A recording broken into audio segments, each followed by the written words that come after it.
Nga, ang hirap na walang sasakyan eh. Hindi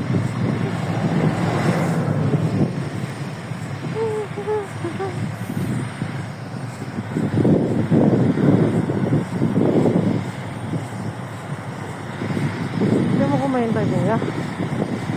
Hala?